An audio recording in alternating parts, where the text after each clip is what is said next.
in this chamber by Senator Melaye. I kept quiet at that point.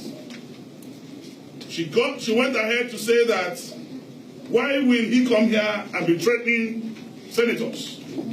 And there was a loud chorus from senators. How? When? Senators reacted. At that point, I was still very calm.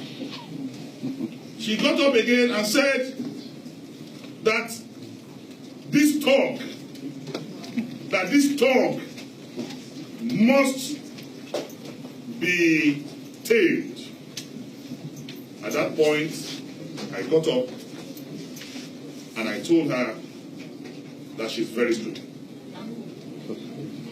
The next statement from her is that you are a dog. She called me a dog. And when she called me a dog, I stood up and I reacted and I told her that this is not body law. And that she looked at my face. I am not one of those senators who normally come to prostrate to her to them in body law. And I told her I am from Kogi State, I am not from Lagos State. And that there will never be a day that I will come to you for political assistance. These were my words, and she went on shouting, dog, talk, dog, talk. I want to tell you, gentlemen of the press, for every reaction, there must be an action. When I got up to address my colleagues, she was not the only senator there. If I had used insolent language or foul languages, you know the type of senators we have. They would have reacted, and some of them would have even addressed you guys by now to say, Dino insulted us. But because she acted in the manner she did, not one senator stood up in her defense when I was tongue-lashing her. Or even the senator from Lagos State was there, Shafa was there. He didn't stand up from his seat.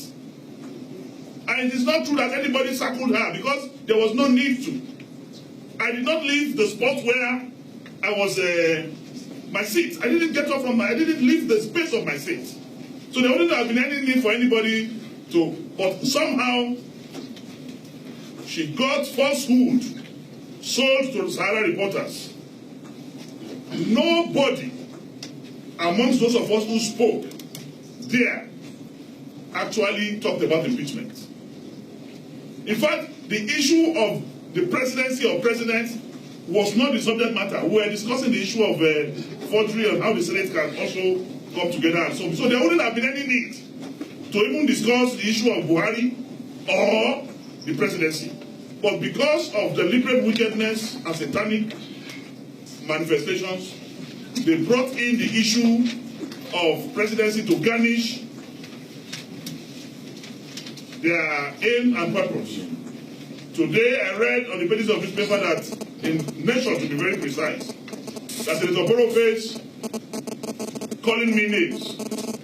Unfortunately, this expatriate senator, absentee senator called Senator Boroface, was not even in the chamber, and he has not been in the chamber for the past 2 months. He was not in the chamber.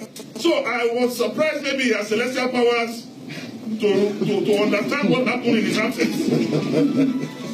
For him to open his gutter and pass insolent languages on me. I have never been a coward, I will never be. I fight my battles alone and I stand by it.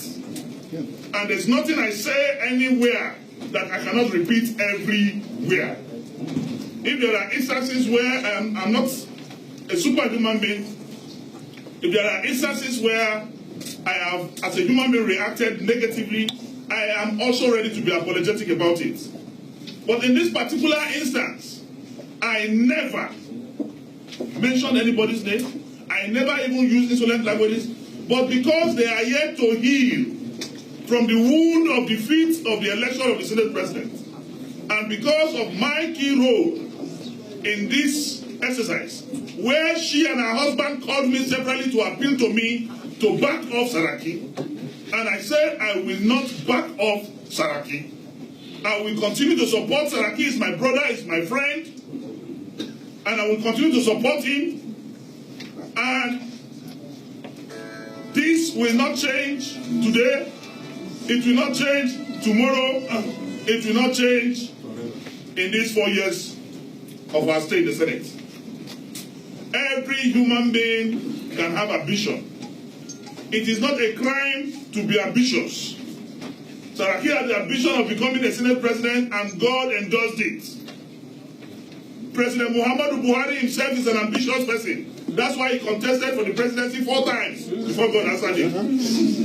I am an ambitious person. I even want to be the president of the Federal Republic of Nigeria. So it is not a crime to be ambitious.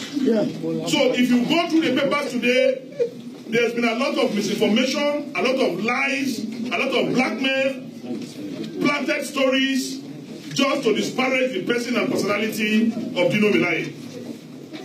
But I want to assure everyone that I remain resolute in my personal convictions.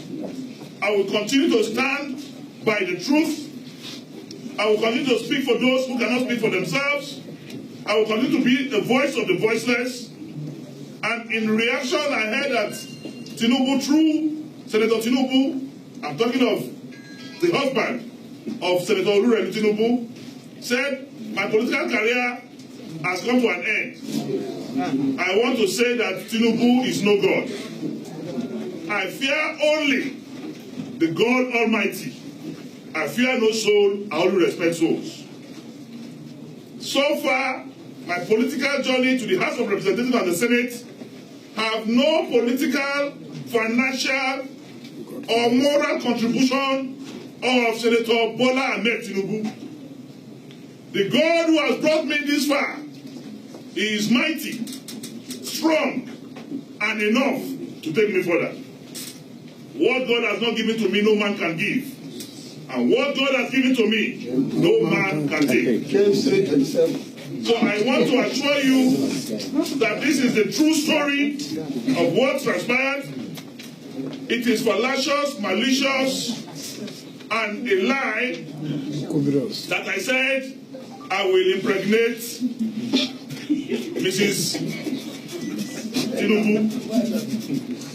Biologically, it is even impossible to impregnate Mrs. Tinubu because she has arrived menopause.